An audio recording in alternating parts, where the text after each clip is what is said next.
climate change, when we hear the phrase roaming around, we think of spring, of fresh air, of catastrophe, environmental damages. But if I was to tell you I'm with someone now, Father Bob Maguire. Oh, the expert in social climate change. That's right. Now, when we hear that phrase, you invented it and slowly bring it into our community. Yeah. So could you define... Oh, he wants a definition now. Thank you. I can give you a description, but not a definition. Okay. Which is nitpicking. I shouldn't do that. Social climate, I'm saying that we're on the verge of, what? The new world. Australia has been basking in the false glory of being an equal society. Yes. There's no them and us. We're all in this together. Well, that's not true anymore. If it was true, it may have been true once. I don't know. Yes. Yeah. But I mean, certainly not true now. My experience of 40 years says that there are a lot more people now doing without. At the extreme level, doing with less, of course. That's common. People have to make choices between buying medicine at the chemist, yes, or in fact buying a meal for the day. They're kind of obvious signs of social poverty. Okay. And that's what I'm sad about, because in fact my foundation, which started 40 years ago, working with street kids who were poor, but they had found a place where they could make money, which was on the streets, by selling themselves or selling drugs. So they were business persons, small business persons, and they could make do. These days, of course, you've got ordinary people who are not prepared to not prepared to do anything that's illegal to make money. Yes. And therefore they have to make do with the mob like mine, or so many other in Australia who've got marvellous organisations that in fact make it possible to people go and get a bag of groceries every now and again. Now, here's an interesting stat. This morning, the Australian minimum wage is at $19.50. So that means our means are supposed to be higher. But the struggle's still there because of our expenses, bills. So an interesting stat, since 2011 has creeped up by 5%, over 116,000 Australians are homeless. And that will be homeless tonight. And throughout Victoria, 24,000 Victorians will be homeless as well. So the issue is, it's not just about financial, but what you're saying is the social aspect of our community engagement. Yeah, well, if you haven't got a community... Well, I'm saying you've got homeless and you've got a thing called placeless. It's worse to be placeless, because if you're homeless, at least you can find a doorway or something. In fact, I read in an American thing this morning about some young people overseas in I think the US of A, who said, look, we'll collect coats and we'll hang them off branches in the parks so that people who are sleeping in the parks can in fact go and take one of the coats off the branches. Well, that's a brilliant idea. It is. But you see, it's the kind of idea that your elites in your society, the top end of town, can't acknowledge as being a fact. They'd prefer, what have they got a special term for it? What do you call that thing? Waving. Social waving, no. No, it's a word that they've invented themselves, which says that so many people are actually drawing attention to these issues, even though those issues don't really exist. Virtue signalling is the word I was looking for. Okay. Virtue signalling. Yes. Now I'm saying we're not virtue signalling. We are in fact, we're like the miner's canary. We're chirping away because we have identified poison gas in the mine. And if we don't look after it, we're going to all expire. See, because as somebody said, one of my Latin American friends, 30, 40 years ago, revolutionary, but Christian revolutionary, he said, if you can't look after your poor, you won't be able to protect your rich. Well, there you go. Now that's a kind of it's a nasty, but it's a truthful statement. It's a wise saying, because the poor won't put up with it over a long period of time. And if they identify the rich, and it's worse still if somebody gets in there amongst them, you see, and stirs them up and says, I know who's keeping you poor. Who? The rich man on the hill. Oh, what are we going to do? We might have to go and, you know what? Yes. The rich man on the hill. So we don't want that kind of, what? What about putting them in a room together, the rich and the poor, and say, Yeah, well, that's what I want. I want together. The elites and the de-elites. Yes. The elites are the ones who've got, and they've got access to everything, including technology. And the de-elites are the poor buggers who you press the button and they disappear. Now, I reckon you can create a community by putting them all together. And gradually, though, it's a skill, gradually people whispering help the de-elites to, hello, the elites are human too, and they've got their problems. In fact, they've got more problems than the bloody de-elites. That's right. And you think that, in your terms... They're lonelier than the de-elites. Well, that's right. You see, even street people have got the community of the street. That's very true. You see what I mean? Now, you think, in your terms, the de-elites will be frightened of the elites, but it's the exact opposite. Yeah. And it's about bringing a community hub together. Yes. And I was dreaming something up. Are you ready for an exclusive? Hit us with it. Oh, darling. Tell us. The secular pilgrimage. I was talking to a marvellous creative woman a couple of years ago, and I said, what, blah, blah, blah, blah, blah, blah. If only, we could have a... She said, well, I'll design for you a secular pilgrimage, meaning... See, in religion, you've got pilgrimages. You can go to the shrine of this, the shrine of that, the shrine of God knows what else. But the secular humanist community hasn't got much of that, apart from going to the races and going to the footy. They're pilgrimages. But she and I agreed, let's work it all out. We're going to have a lovely secular pilgrimage track around the city of Port Phillip, and especially St Kilda, Port Melbourne, when I said we can train the locals who are not employed to maybe be guides for tourists, so to speak. They can be overseas tourists, they could be local tourists from the suburbs, the leafy suburbs. Come and have a look and see how this tribe moves around its own area, South Melbourne, Port Melbourne. And the Aboriginal people came across what? The land bridge from the deep south into Victoria. And that's not the point. The point is that this pilgrimage, you'll end up having to train your locals in maybe how to learn to speak a little differently. You see, don't frighten the tourists. Learn to speak a bit differently. Maybe dress up in what? Some kind of an identifying uniform. And also, mind you, I was dreaming the other night, an app.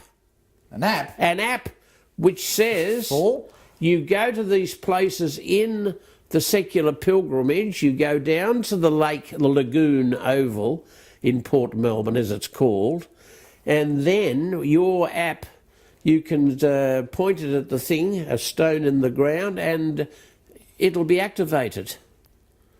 And it'll tell you what this lagoon oval's history is. Oh, lovely. So we've got and you'll have lots of your local from your housing ministry can in fact train. Yes. We will what? We will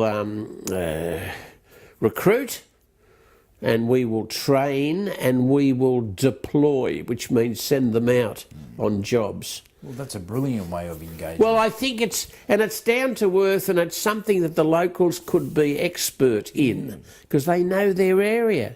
They know their environment. You see, they can point out things, features of the area, but also point out maybe historic things like the shooting of the wharfie down at Prince's Pier. Oh, Princess Pier. Yeah, So we're turning... he was shot dead by... Who? He was a returned soldier, Yeah. and from World War One, he survived World War One. He came back. He took part in an industrial dispute down at Prince's Pier, Wow. and for the rights of workers. And lo and behold, a policeman shot him dead. Now I'm saying that there's things like that the elites won't want to hear about. But that they should know the history of their, not only the first peoples, God love them, history, but also the history of the first settlers, and also the history of the working class around the wharfs and around Port Melbourne and South Melbourne and Fisherman's Bend. So your way of turning Yes. our community from a negative to a positive Yes. is applying people that are going through heartbreak on the streets and Yeah. giving them an opportunity. Yeah, give them a job. Give them a job. Give them a job, and give them what they need most is give them dignity. Yes. You see? By the way, we happen to know this area, and we are prepared to share our knowledge and our wisdom with you tourists. Yeah. Excuse Just me, like I'm not a tourist. I live in the new development at, what's that place down near Station Pier? Not Garden City and beyond. Yes. The new settlers.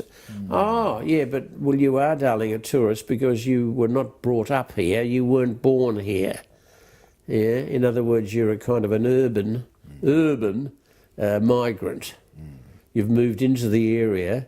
We'd like you to fall in love with the area as well, see? Because the neighbourhood, a compassionate neighbourhood and a friendly neighbourhood will be the seed ground for building community. You can't have community if you haven't got a compassionate neighbourhood. So your term of social climate Yes. change is spinning it Yes.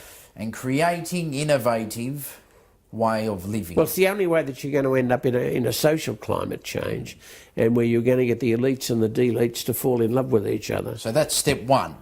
Well, that's step one, and that's almost the end of the beginning and the end. Okay. That's what you want. You want the two tribes and to fall in love with each other and to live happily ever after. What more do you want on this side of the grave? Well, that's right. See?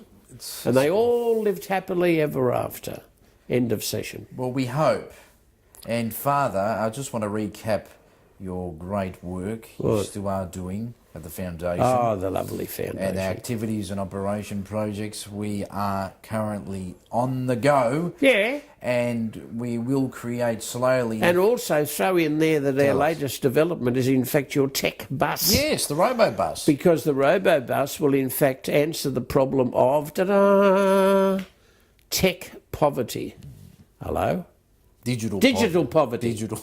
You see what I mean? Yes. So many kids not only kids but adults in public housing need an opportunity to leapfrog what they missed out on in schooling, and they can become experts, and they're good at this, they're resilient and they're resourceful, and we can help them through the tech bus, which will be fully equipped for all kinds of training sessions, robotic things and all kinds of things. Brilliant. To help them to leapfrog into the next episode, which will be, digital education. Yeah. Well, that's the thing. And in terms of the social climate change, your phrase as a whole, Yes. the aspects of not just digital poverty we were speaking Yeah. about, but poverty, enabling opportunity. Yeah. It's not just about the financial aspect, Father. It's No, about, it's not a no. Even though the people on the streets, the struggling, Yeah. obviously need the financial help, but it's not about that. What you're trying to raise the Yes. awareness of is that they matter. Of course they matter. And the thing is... Well, you see, you've got this ridiculous thing that I've invented, VIPs, VUPs. Yes. Very important people, very unimportant people. You see, the deletes and the elites. See, because there is, whether you like it or not, Australians, there is, ta-da, a caste system. In India, there is acknowledged, because of religious background, a caste system, with the Brahmins at the top, and down you go 7 or 8 levels to, ta-da, the Dalits. Now, I said to myself, Bob, don't do it. What? Don't say that in Australia you have a caste system with the Dalits at the bottom. Invent another word, darling. What did you invent? Deletes. Sounds like Dalits. I know what I'm talking about, Dalits, deletes. But at least the Aussies might be well, they are after the last election. We get scared, Father. But you see, the point is, and we want to isolate people who are running around in gangs, young people. They're aimless, suburbs wide open, no facilities, no community hub. But that's why you said you want to build in Tarneet. Yes, you got in Tarneet, at least in Tarneet and Doreen. Yeah, it gets scary down there. You see what I mean? Yeah. You want to have a place where young people can feel as though they belong. Hello? This is the tribal area. Hello? This is where we can meet some people who are what? Elders. Whether they're old. To be an elder, you can be, as the original owners have a saying, isn't it? We want to pay our respects to the original owners and to the elders, past, present, and emerging. That's what we want. We want emerging tribal elders, and they may be only 16 years of age. And an elder. Oh, yeah. Young and innovative. Well, look, you're not going to send in the police, build another jail and put them all in. Well, that's a solution. It is, but instead of doing that, send the people whisperers into the community. Find out why the boys are playing up over in wherever it is. Find out why they're invading homes and pinching motoring cars. And the reason is they've seen motor cars as they've grown older, and their family never had one because they were too poor. They had to use public, and then all of a sudden they're, hello, look at the beautiful Lexus, God knows what. You see what I mean? Well, we can call them your new term, Bob's Ninjas. Oh, yeah, you can do that. Don't forget also to make a credit for the song that I got Seduced, the rap thing. What was it called? Which rap? Father Bob Walks. Oh, with Kanye. Kanye West. Yes. Oh, yeah. Still roaming around. See, South Melbourne, they'll jack your But that's Lexus. what it's all about. You're building South Melbourne through the roof, and that's what we want, but it's about Well, we want emerging. Albert Park, Port Melbourne and South Melbourne to fall in love with each other. That's right. And we want Albert Park, where I live. Well, that's right. In fact, I'm prepared to invest myself until death do us part. Knock, knock, knock. Who's that? Death. Oh, hello. Can I have another year, please? I haven't finished. Oh, yeah, well, I'll come back in a year. That was nice. Well, it is Wasn't nice. it? Knock, knock, knock. And the foundation continues to strive, but you want to start reaching out. Well, you do throughout the whole communities in Victoria, but start building bases, a community hub, like we said in here, there, and Tarneet. everywhere. I mean, that's what it's all about. But we can't just rely on you, Father, No. and the people. Well, you've got your foundation, which in fact can be at least it's the what? It's the basic plan of. It's going to have to turn into something, not just not just an administrative foundation with tax deductibility and everything, but it's got to be an actual working model, you know, which we can call people whisperers. You see, after the movie, The Horse Whisperer. Well, there you go, a horse whisperer. Oh, The Horse Whisperer, where he sat and waited and waited and waited and waited until that Brumby, that horse up there, that wouldn't let him go anywhere near it with a saddle and reins, waited and waited. The horse looked at him, he looked at the horse, and eventually the horse came down and said, well, he hasn't invaded my privacy. I might form a strategic alliance with this bloke. And they did. And it was all done through the fine art of horse whispering, not forcing it into. You can't force a Brumby to put the saddle and the the thing on. So I think that can be applied to. You've got social workers, you've got police forces, you've got critical incident. What you need now is another with a different language and a different body language, and we call them people whisperers. You see? Well, that's fantastic, Father. And Well, run courses called people whispering. but don't you feel like you say now, people whisperers? Yeah. We would have to stand up for ourselves, because if we start going out on the streets, the federal divisions higher, like the police, they'll interfere because... Well, they did when we first went to St Kilda and worked with street kids. What are you doing here? Well, that's right. So how would we put it in our own hands? How would we target what we need to do when we have barriers that's going to come up against us? What, public servants? Yes. Well, we'll educate them. Okay. That's what we did with the police in St Kilda. They said, oh, we don't know what you're doing down there talking to these street kids. They're all criminals. And we said, well, listen. And they said, oh, look, we'll come to your place and you can explain to us what you think you're doing there. So we did, and they said, we now understand what you're doing there. We will now form a special police unit called Delta Task Force. It's historical. Check it. Delta Task Force.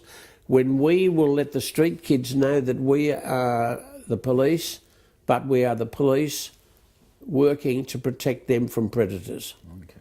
You see what I mean? And you can do the same all around. They do it for a while. They fell in love with the community. Let us go out and they formed a community policing squad. You see, but it's token. Every policeman, woman, should in fact be a people's police person. That's the name of the word. Polis, Greek, thank you, means city. Police, the ones who make sure that the city is a safe, not only safe, but also an enjoyable place. That's my job. Oh, brilliant. Now, And what's their motto in Victoria? police? The police have a motto. They do? Oh, yes. What is it called? Not sure, actually. Protect what's right. Yeah. Well, there you go. Well, thank you, Father, for the defining and discussing your new term. Yeah, we're explaining it. Yes. You need an explanation, and people say, oh, is that what you've been talking about? That's the thing. It's we're starting now to explain slowly to the people. Well, you called your series an explanation. Yes, that's right. And now the thing is delivering, not just explaining, and that's what we have to do. And we thank you, Father, for... Thank you, comrade Nick. ...your time and your continuous hard work. And what about Australia's leading cameraman, George. Thank you. Thank Otherwise you, known as Max. But social climate change is the new way and the new term, and it's going to spark the media. Maybe it will. Yeah. No, we hope it does. Well, we tried on your friend Neil Mitchell's show. Yeah, we did yesterday. We tried that out. And he was staggered by the term. Oh, He didn't know what to do. Yeah, But that's the trouble when you know things and you know it's right and you know that you're 84 and a half and therefore you probably are right, probably. Yes. Well, then it becomes a bit, what? You can't expect others to make that space leap like that from ignorance to, you know what I mean? Because in the middle are the elites who are terrified of the deletes. Yeah. See what I mean? Terrified of them. They're going to come and take their things. See? Well, thank you, Father, for your Thank time. you. And thank you for tuning in to an explanation, another edition here from the Chocolate Studios in South Melbourne. Till next time. Thank you.